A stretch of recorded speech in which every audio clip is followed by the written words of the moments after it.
1961 मध्ये कॅलिफोर्नियाच्या पर्वतीय भागामध्ये 3 मजुरांना एक दगड भेटला मित्रांनो, ज्याला जिओड्स असं म्हटलं जातं मित्रांनो। जेव्हा या दगडाला कापलं गेलं मित्रांनो, तेव्हा आत जे भेटलं ते पाहून सगळे आश्चर्यचकित अचंबित झाले मित्रांनो। आत पोर्सिलियनचा सिलेंडर होता मित्रांनो आणि मध्यभागी एक मेटल रॉड। जेव्हा शास्त्रज्ञांनी या दगडाचा एक्सरे स्कॅन केला तेव्हा परिणाम अजून अचंबित करणारे होते मित्रांनो। रिसर्च नंतर ही माहिती लागली मित्रांनो, हा दगड 5 लाख वर्षापूर्वीचा आहे। हा दगड मित्रांनो बाहेरून कॉपर मेटलने कव्हर केला होता आणि याच्या वरच्या भागामध्ये एक छोटीशी स्प्रिंग जोडलेली होती। या गोष्टीची बनावट अगदी तशीच होती मित्रांनो जशी आजच्या स्पार्क प्लगची असते। साऊथ आफ्रिकामध्ये जवळजवळ 200 गोळे धातूचे भेटले गेले मित्रांनो, जे गोळे 300 करोड वर्षापूर्वीचे होते मित्रांनो।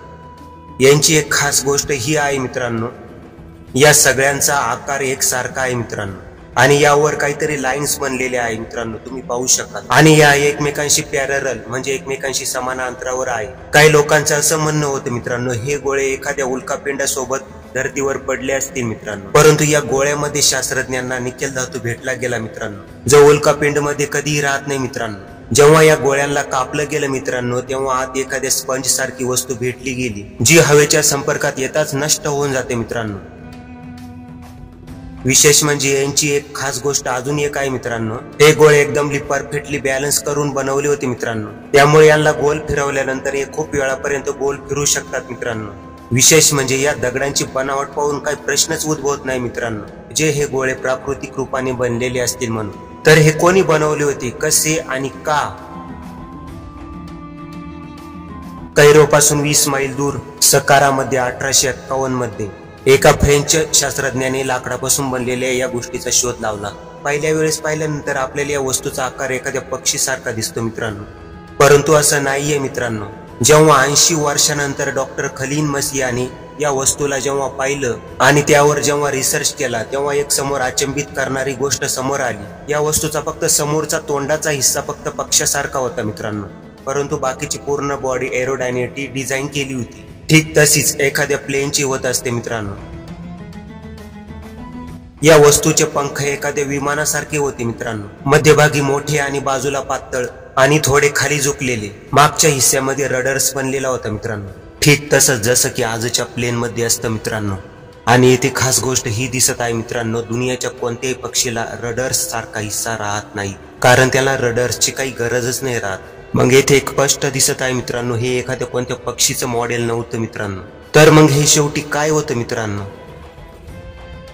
या सोनेरी वस्तूला पाहिल्यानंतर याला कोणी पण म्हणन हे एखाद्या विमानासारखंच दिसत आहे, कारण विमानासारखे याला पण पंख, लँडिंग साठी बेस आणि स्टॅबिलायझर बनवलेलं दिसत आहे। परंतु तुम्ही याला काय म्हणणार मित्रांनो? ही वस्तू जी आहे ना 2000 वर्षापूर्वी बनवली गेली होती। ही वस्तू 2000 वर्षापेक्षा प्राचीन आहे।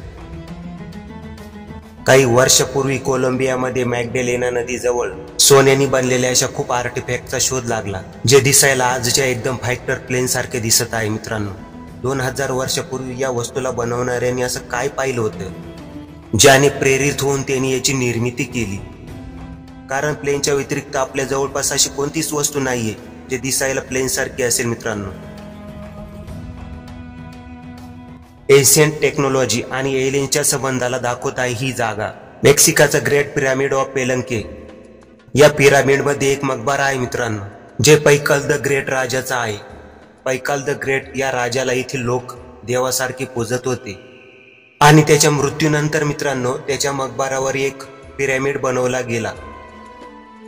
या जागेची खास गोष्ट ही आहे मित्रांनो, त्या दगडाच्या मकबऱ्यावर राजाचे कोरलेले हे सुंदर चित्र।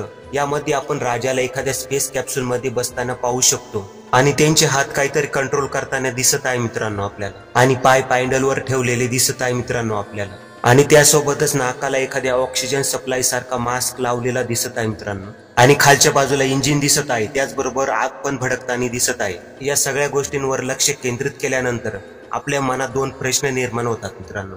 काय या टेक्नॉलॉजीचा आविष्कार मनुष्यानेच केला होता, किंवा ही टेक्नॉलॉजी त्यांना दुसऱ्या कोणत्या ग्रहावरून येणाऱ्या मनुष्याकडून भेटली होती? उत्तर जरी काही असू द्या, ही गोष्ट तरी खरी आहे। जुने लोक सुद्धा ऍडव्हान्स टेक्नॉलॉजीचा वापर समजत होते, जी आज इतिहासाच्या पानांमध्ये कुठेतरी हरवली मित्रांनो, आणि आज परत मित्रांनो दुसऱ्यांदा शोधल्या गेल्याची वाट पाहत आहे. जर आजचा हा व्हिडिओ आवडला असेल तर मित्रांनो याला लाईक नक्की करा आणि असेच व्हिडिओ पुढे बघण्यासाठी आमच्या चॅनलला नक्की सबस्क्राईब करा मित्रांनो. धन्यवाद.